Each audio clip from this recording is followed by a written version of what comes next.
За уур амьсгалын өөрчлөлтийн шалтгааныг байгалийн болон хүний хүчин зүйлийн нөлөөтэй гэж хоёр ангилдаг. Тэгвэл сүүлийн жилүүдэд уур амьсгалын өөрчлөлтөөс үүдэн мөсөн голуудын хэмжээ эрс буурч байгааг судлаачид хэлж байна.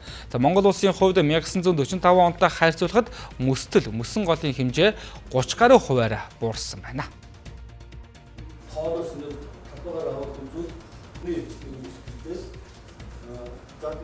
Яаж хамгаалах вэ гэвэл энэ ерөөсөө ганц аргатай тэр нь бол уур амьсгалын өөрчлөлтийг зогсоох.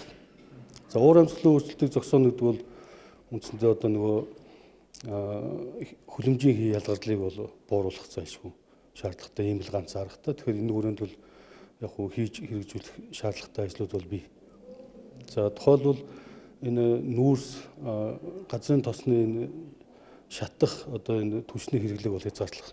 Тэгэхээр мэдээж энергийн дутагдалд орно тэр тохиолдолд сэргээгдэх эрчим хүчээр нөхөх тийм ийм зайлшгүй шаардлага байна. Манай оронд бол 19.6 км3 ийм нөөц нийтээр 600 гаруй мөсөн голуудад хоригдлогч байдаг. Тэгээ энэ маань бол одоо 45 оны зурагтай харьцуулахад 30 гаруй хувиар талбайн хувьд багассан. За 2030 оны төвшөнд дахиад 6.4 км3 хэмжээгээр эзлэхүүний хувьд буурах ийм чиглэл харагдаж байгаа. Тийм учраас бид нэр цаашдаа мөсөн голынхаа усныг одоо ховд голын дагууд байдаг юм усан сангууд байгуулах байдлаар хоримтлал бий болгох шаардлага байгаад байгаамаа.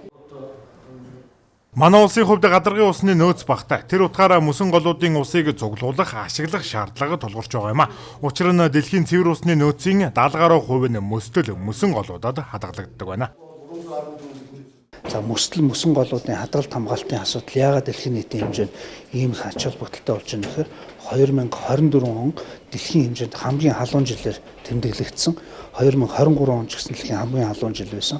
Өөрөөр хэлэх юм бол энэ дэлхий маш хурдцтай дулаарч байгаа. Энэ дулаарлын улмаас мөсөн голуудын хайлах үйл явц хурдан явж байна. Энэ хайлт нэмэгдснээр яаж ийм гэхээр жишээлбэл Монгол орны тухайд Алтай нуранаас их авдаг мөнх цаас мөсөн голоор тэжээгддэг энэ голуудын хувьд одоо урсцсан багасах цаашдаа одоо хатаж ширгэх ийм аюул эрсдэл бий болж байгаа.